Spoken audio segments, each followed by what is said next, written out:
Assalamualaikum warahmatullahi taala wabarakatuh. Jadi kita lihat pendidikan jasmani untuk tajuk kali ini adalah badminton. Jadi ini untuk tingkatan satu punya ya. Jadi permainan badminton ialah sejenis permainan kategori jaring yang menggunakan raket dan bulu tangkis. Biasanya dimainkan sama ada perseorangan ataupun berpasangan, iaitu beregu. Jadi permainan dimulakan dengan seorang pemain melakukan servis ke gelanggang lawan. Pihak lawan perlu mengembalikan bulu tangkis dengan satu pukulan sahaja. Mata dikira apabila bulu tangkis jatuh ke gelanggang atau pihak lawan memukul bulu tangkis keluar daripada gelanggang. Mata juga dikira apabila pemain melakukan kesalahan apabila tidak mengikut peraturan dan permainan. Ini adalah kemudahan permainan badminton. Ini gelanggang dia biasanya warna hijau, ada sebelah kiri dan ada sebelah kanan. Jadi ini adalah raket namanya. Raket ni biasa orang guna jenama macam-macam. Kalau zaman cikgu dulu kecil-kecil, ustaz pula. Cikgu menggunakan raket jenama Yonex. Ini adalah shuttle ataupun bulu tangkis. Ini adalah kasut yang sesuai digunakan untuk bermain badminton. Dan ini adalah t-shirt dan juga seluar. Tapi pastikan ianya menutup aurat. Ini adalah sejarah-sejarah yang tercatat dalam potret kejayaan permainan badminton di Malaysia. Zaman cikgu dulu ada Fok Kiong, ada Chia Songkit, ada Rahman Siddiq, Miss Boon, Ong Yu Hock, Roslyn Hashim dan ramai lagi. Jadi kemahiran dalam permainan badminton ini kita memerlukan perhatian kepada cara memegang raket, kemahiran servis, kemahiran lob, permainan jaring, kemahiran pukulan drop, kemahiran pukulan junam dan juga kemahiran menghadang. Selain daripada itu, kita kena pegang raket dan shuttle dengan betul. Cara menentukan pegangan tu macam mana? Bagaimana pegangan hadapan, bagaimana pegangan kilas, ya.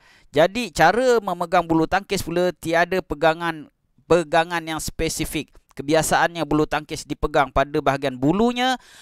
Apabila melakukan servis, hendaklah dipukul pada bahagian gabusnya. Itu adalah permainan badminton. Seterusnya, kemahiran servis badminton ini antaranya adalah servis tinggi hadapan. Jadi dia terus tinggi ke pihak lawan. Jadi bulu tangkis dipukul daripada tempat permulaan biasa atau sedikit ke belakang dan servis akan menjadi tinggi.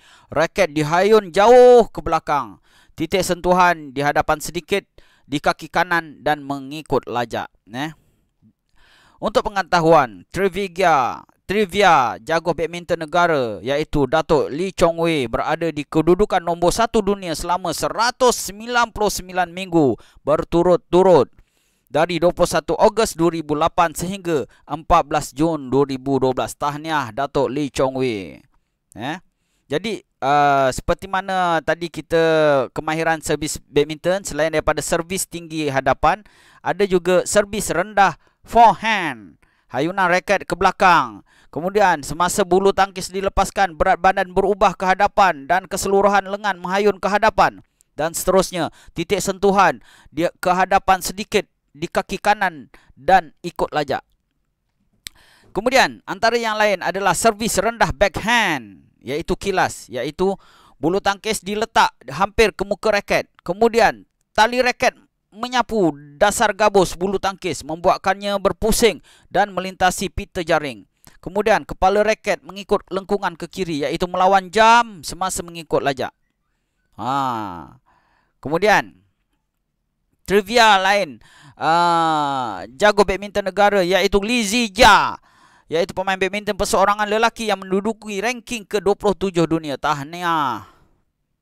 Kemudian kemahiran lob badminton yang kita perlu alert adalah lob dilakukan seperti aksi membaling bulu tangkis dipukul tinggi ke arah ke belakang gelanggang. Kemudian tangan dibengkokkan, tangan dibengkokkan ke belakang. Kemudian seterusnya tangan ditolak ke hadapan, ke atas dan tangan lurus. Pastikan ianya lurus. Dan yang terakhir, titik sentuhan pada ketinggian maksimum dan ikut lajak. Permainan jaring dalam badminton, pukulan dilakukan berhampiran dengan jaring pada paras atas jaring. Lonjak ke hadapan dan pukulan dilakukan paling tinggi di atas jaring. Jika dilakukan dengan cepat, pukulan ini dapat digunakan sebagai tindakan menyerang. Jika lambat, pukulan yang dilakukan sebagai tindakan defensif, iaitu bertahan. Jadi antara trivia jago badminton negara iaitu Goh Jin Wee, iaitu pemain badminton seorang wanita dan menduduki ranking ke-27 dunia. Tahniah Goh Jin Wee. Pukulan drop dalam badminton, yang antaranya ada pukulan dilakukan berhampiran dengan jaring pada paras atas jaring, kemudian lonjak ke hadapan dan pukulan dilakukan paling tinggi di atas jaring. Jika dilakukan dengan cepat, pukulan ini dapat digunakan sebagai tindakan menyerang. Jika lambat, pukulan dilakukan sebagai tindakan defensif, iaitu bertahan. Dan banyak lagi, iaitu kemahiran pukulan junam pada badminton. Ini antara trivia jago badminton negara, iaitu Goh Shem dan Tan Wee Kiong, iaitu pemain badminton beregu lelaki dan menduduki ranking ke-13 dunia. Tahniah mereka. Ini antara kemahiran yang lain menghadang dalam badminton. Ini antara trivia pemain badminton beregu wanita yang menduduki ranking ke-17 dunia, iaitu Chow Mi Kwan dan Lee Meng Yin. Jadi etika dalam permainan badminton ni ada banyak. Jadi yang pertama mesti ada disiplin, yang kedua personality, iaitu corak pelakuan, merangkumi sikap, cara pemikiran, perasaan dan banyak lagi. Jadi atlet hendaklah cemerlang dan dapat mengawal emosi. Ini trivia yang lain. Jadi keselamatan dalam permainan badminton ada macam-macam: pemanasan, renggangan otot, kemahiran dalam permainan, peralatan, gelanggang, penyujukan badan. Terima kasih dan kita jumpa lagi di lain rancangan. Assalamualaikum warahmatullahi taala wabarakatuh.